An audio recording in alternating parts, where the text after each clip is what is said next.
boa noite. Centro Espírita Nosso Lar agradece a presença de todos, encarnados e desencarnados. Hoje a nossa palestrante, a Márcia, minha querida e grande amiga Márcia, que vai fazer a prece inicial, a palestra e a prece final. Seja bem-vinda, Márcia.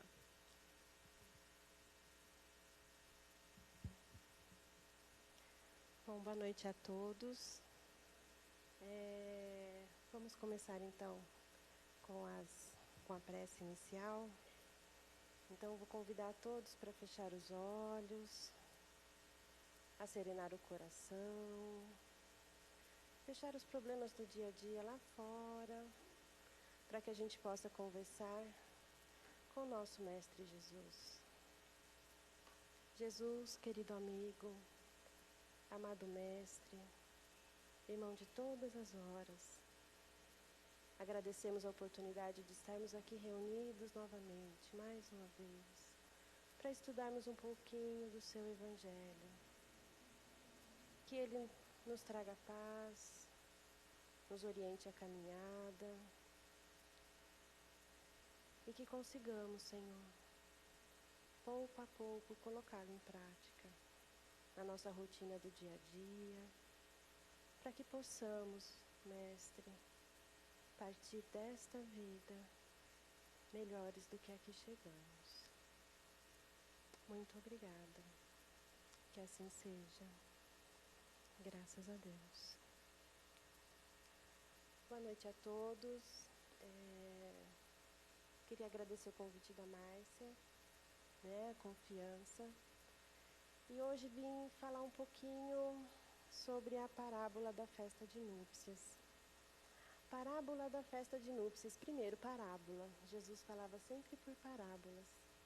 Pegava coisas rotineiras da nossa vida e trazia para a gente com fundo moral, para que a gente conseguisse entender melhor, compreender melhor aquilo que estava sendo trazido. E eu acho incrível a parábola da festa de núpcias. Quantos de nós nos negamos a ir a um casamento, a uma festa de casamento, É um momento, é um convite que é sempre muito especial e é muito gostoso, Eu trouxe a parábola na íntegra para a gente ler junto. Não gosto de ler sozinha, porque às vezes a gente dispersa. Então, eu vou projetar e aí a gente vai lendo junto para vocês acompanharem, tá bom? E respondendo Jesus, lhe tornou a falar segunda vez em parábolas, dizendo: o reino dos céus é semelhante a um homem rei que faz as bodas a seu filho. E mandou os seus servos a chamar os convidados para as bodas, mas eles recusaram ir. Enviou de novo outros servos com este recado: dizei aos convidados: eis aqui tenho preparado meu banquete. Os meus touros e os animais cevados estão mortos e tudo pronto. Vinde às bodas. Mas eles desprezaram o convite e se foram, uns para a sua casa de campo, e outro para o seu tráfico, para o comércio. Outros, porém, lançaram mão dos servos que ele enviara, e depois de os haverem ultrajado, os mataram. Mas o rei, tendo ouvido isso, se irou, e tendo feito marchar seus exércitos, acabou com aqueles homicidas, e pôs fogo à sua cidade. Então disse aos seus servos: as bodas, com efeito, estão aparelhadas, mas os que foram convidados não foram dignos de se acharem no banquete. E depois, às saídas das ruas, e a quantos achardes, convidai-os para as bodas. E tendo saído seus servos pelas ruas, congregaram todos os que se acharam, maus e bons, e ficou cheia de convidados a sala de banquete de bodas. Entrou, pois, o rei, para ver os que estavam à mesa, e viu ali um homem, não estava com a veste nupcial e disse-lhe: Amigo, como entraste aqui não tendo vestido nupcial? Mas ele emudeceu. E disse o rei aos seus ministros: Atai-o de pés e mãos e lançai-o às trevas exteriores. Aí haverá choro e ranger de dentes, porque são muitos chamados e poucos os escolhidos. Trouxe alguns itens para a gente discutir sobre a parábola. Primeiro, os convidados, os judeus, convidados por Moisés e os profetas. Desde lá, nós estamos sendo chamados, né? Porque esse chamado, a gente pode pensar, eles foram chamados lá atrás, mas nós estamos reencarnando no planeta há quanto tempo? Há quantas encarnações estamos sendo chamados, né? Para as bodas nupciais, para o reino de Deus. E o que temos feito? Segundo enviado, Jesus, né? Que trouxe novamente a lei de Deus, né? De forma mais aberta, trouxe o amor como princípio e foi crucificado. E aí o convite se estende para todo o planeta. Então, primeiro foi mais localizado, né? E aí Paulo tem um papel fundamental, né? Nesse processo de divulgar o cristianismo.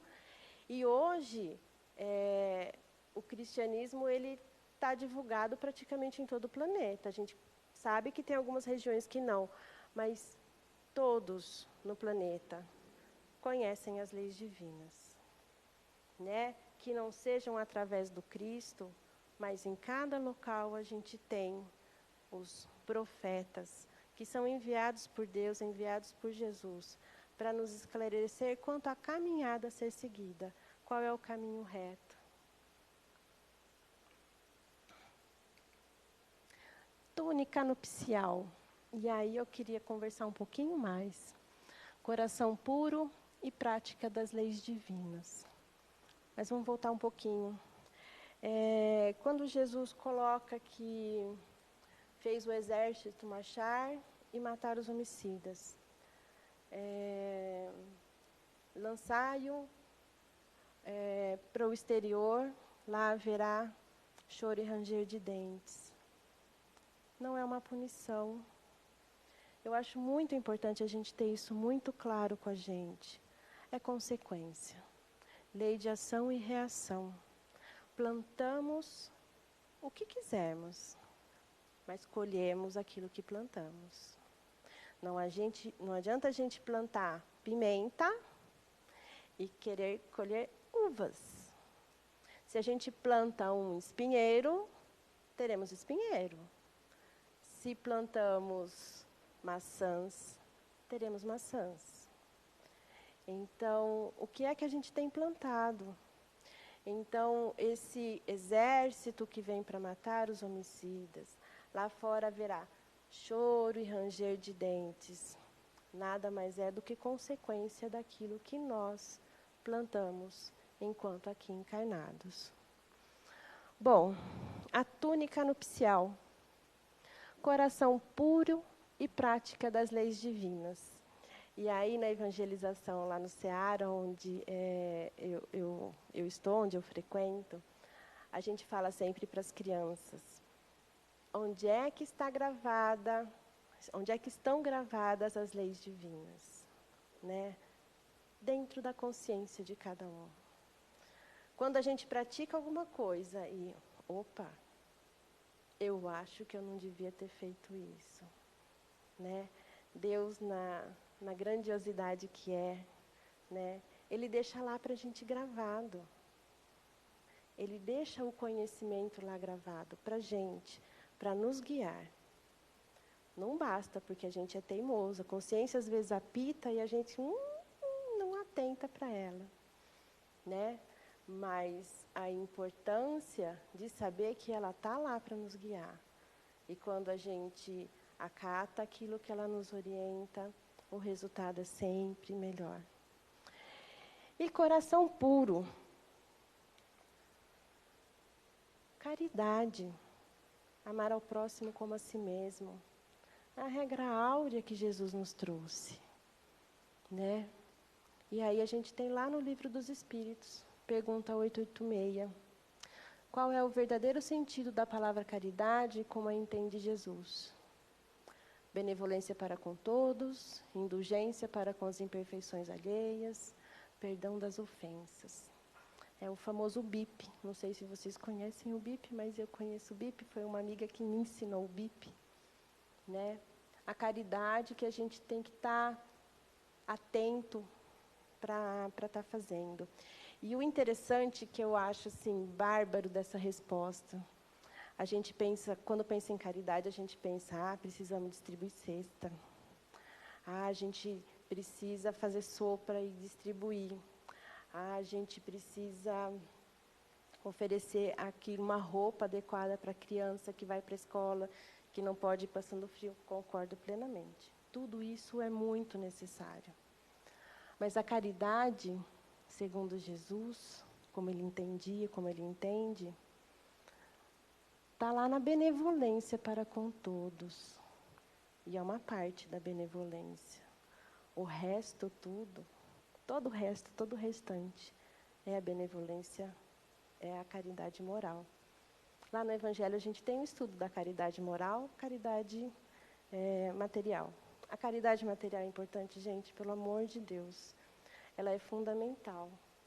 Porque passando fome a gente não consegue raciocinar direito. Como é que a criança vai aprender com fome ou passando frio? Né? Ela é importante? Extremamente importante. Márcia, mas eu não tenho dinheiro para comprar cesta básica, para fazer nada. Gente, olha quantos tipos de caridade que a gente pode estar fazendo. E aí, pensando na benevolência, benevolência para com todos. O que a gente pode entender por benevolência para com todos? Além dessa caridade material. É um sorriso de bom dia, a hora que você chega no trabalho. Quando a gente olha para o amigo e vê que ele está todo borocochô, chama aqui no cantinho, vem cá conversar, o que está acontecendo? Gente, isso é benevolência. Quando à noite, antes de dormir, eu paro. Amigo não estava bem, vou fazer uma prece para ele, para a mãe, para o pai, para o filho. Benevolência. A benevolência não depende só da parte financeira. É importante, mas a gente consegue fazer de diversas formas. A roupa que não me serve mais, ou que você olha e fala assim, não tem mais minha cara. Passa adiante, tem gente que tem a cara daquela roupa e que vai fazer muito bom uso dela. Né? O sapato. Ensinar isso para os nossos filhos, para os nossos netos, para os sobrinhos. A gente chega, às vezes, eu chego na casa da minha irmã e as crianças têm muito brinquedo, muito brinquedo. Tem um de Otários com 6 e a Yasmin com 8. E eles têm muito brinquedo, muito brinquedo. Eu falo assim, gente, eu conheço uma criança que não tem brinquedo, vocês não querem doar um, não? Tia, mas a gente brinca com todos. Mas tem algum que vai fazer menos falta? Né? Tem um que faz mais tempo que você não brinca? A gente pode ir orientando as crianças. Quando vai fazer a limpeza da gaveta dos filhos, a gente vai lá com eles. Né? Filho, olha, essa blusa aqui não serve mais. É caridade ensinar a fazer caridade. Quando a gente orienta, é caridade. Quando a gente acolhe, é caridade.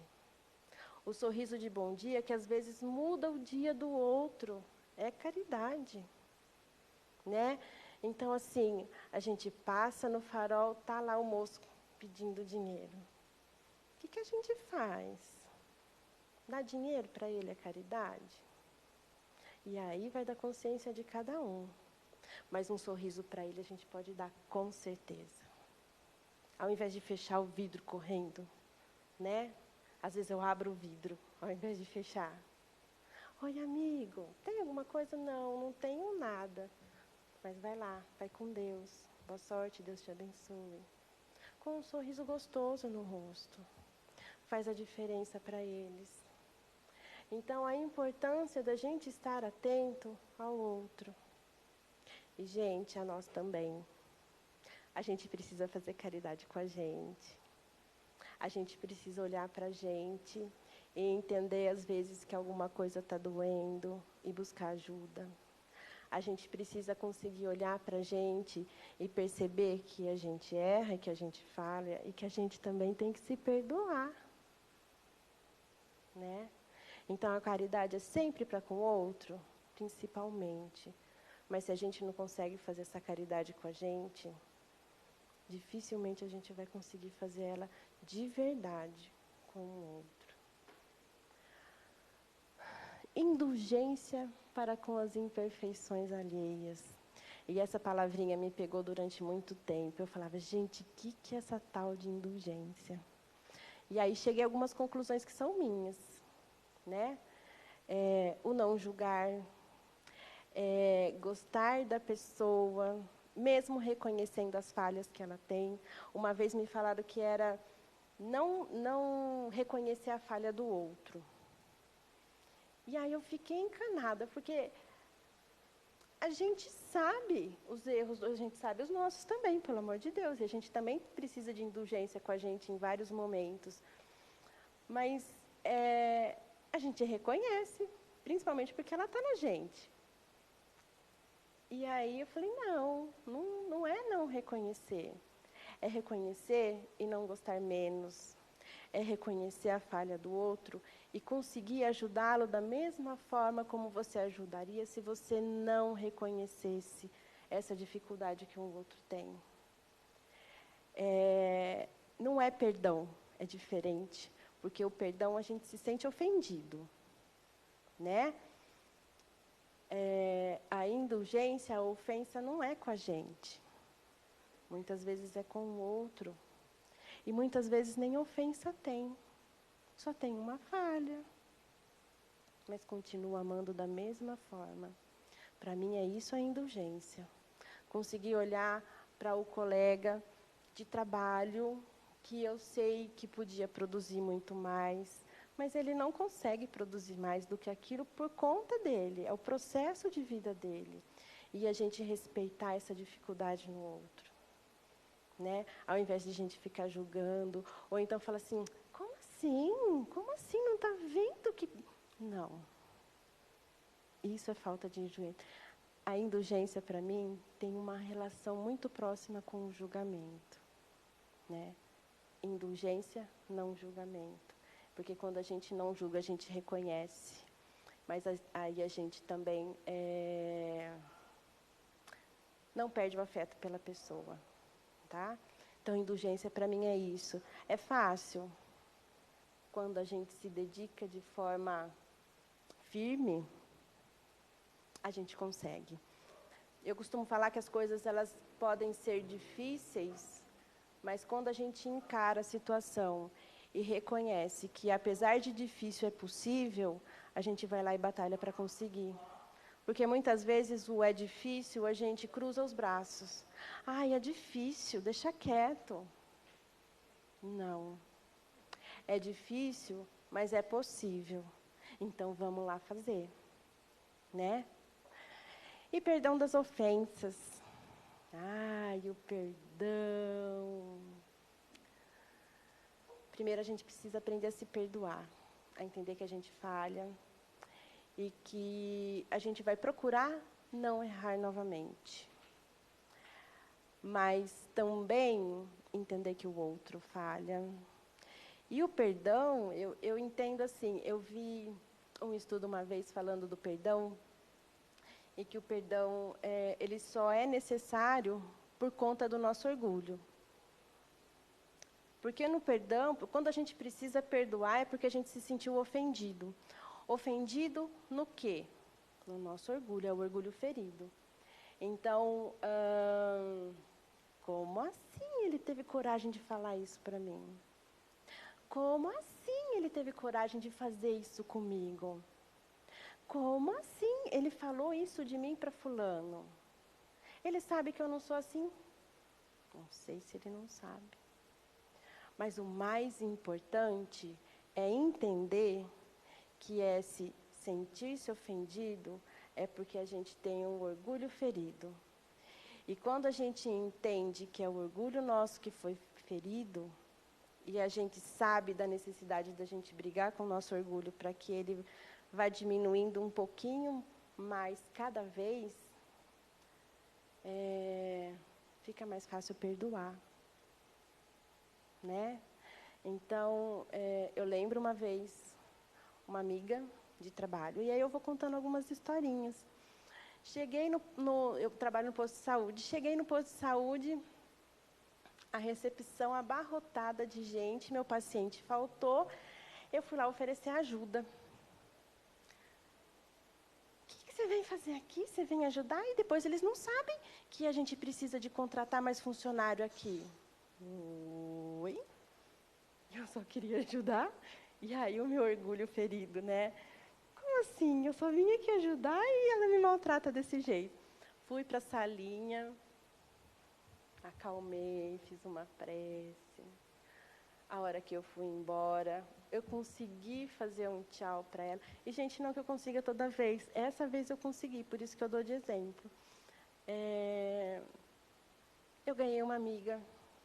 Eu ganhei uma amiga que assim, naquele tchau, né? Porque não ficou rancor, e ela percebeu que não ficou rancor. E aí, no dia seguinte, a hora que eu cheguei, bom dia. E ela me deu um abraço tão gostoso no dia seguinte, que foi marcante, porque não era hábito nosso se abraçar. Então, é isso, né? A gente conseguir fazer o auto-perdão e a gente conseguir entender que o outro também precisa ser perdoado, porque nós falhamos, assim como ele falhou. A gente está aqui em processo de aperfeiçoamento. A gente está aqui para aprender, e todo mundo junto. É uma caminhada que a gente faz com amigos de trabalho, amigos, família, e cada um tem aquele calo no sapato. Cada um tem gente que já conseguiu ganhar muito em algumas áreas e pouco em outras, e aí a gente vai aprendendo uns com os outros. E é isso que é importante, que a gente consiga fazer esse olhar. Tá? E era um pouquinho disso que eu tinha para trazer hoje. Eu espero ter podido contribuir para a reflexão de todos, que a gente consiga parar e pensar um pouquinho nessas questões da nossa veste de núpcias, né? Desse convite que está sendo feito para a gente faz tanto tempo. A gente está aceitando esse convite? A gente está preparando a nossa veste nupcial para esse momento da entrada no reino de Deus? Qual é o esforço que eu faço? E é um esforço, gente, que não é vir na casa espírita sorrir para todo mundo aqui dentro e depois ir embora. A gente tem que ter esse pensamento dessa caridade segundo Jesus, no trabalho, em casa, no trânsito. Como o trânsito é difícil para mim, né? Quando alguém te fecha, você faz assim, ai meu Deus. Hoje eu já consigo me segurar um pouco, mas é nesses momentos que a gente precisa colocar essas questões em prática, né? A benevolência, de conseguir falar assim, vai com Deus, né? A indulgência de saber que de vez em quando a gente corta alguém mesmo sem querer. E o perdão, perdoar quando eu corto, e desculpa pelo amor de Deus, mas também perdoar o outro quando ele faz isso com a gente. Então, é para essa rotina, é para esse dia a dia de vida, que eu acho que é importante a gente trazer essas questões que a gente vem na casa espírita e aprende. Tá certo? Márcia, mais alguma coisa? Podemos encerrar, então? Então, vou convidar todo mundo de novo para a gente fechar os olhos. Deus, Pai de amor e misericórdia, queremos agradecer pelas lições da noite, que possam calar fundo em nossos corações, que a gente consiga colocá-los em prática. Queremos agradecer, né, Pai, pelo auxílio de todo dia, pela Tua proteção que nos abraça, que nos afaga diariamente. Que possamos ter sempre o coração e a mente abertos para a sintonia com um plano maior. Que possamos estar atentos aos nossos sentimentos, pensamentos, palavras e atos, e que eles possam ser cada vez mais um pouquinho do exemplo que Jesus nos trouxe. E assim, vamos fazer a prece que nosso irmão nos ensinou há 2000 anos. Pai nosso que estás nos céus, santificado seja o teu nome, venha a nós o teu reino, seja feita a tua vontade, na terra, no céu e em todo o universo. O pão nosso de cada dia nos dai hoje. Perdoa, Pai, as nossas ofensas, assim como nós perdoamos e procuramos verdadeiramente amar aqueles que nos têm ofendido. Não nos deixe cair em tentações e livra-nos, Senhor, de todo mal. Que assim seja. Graças a Deus.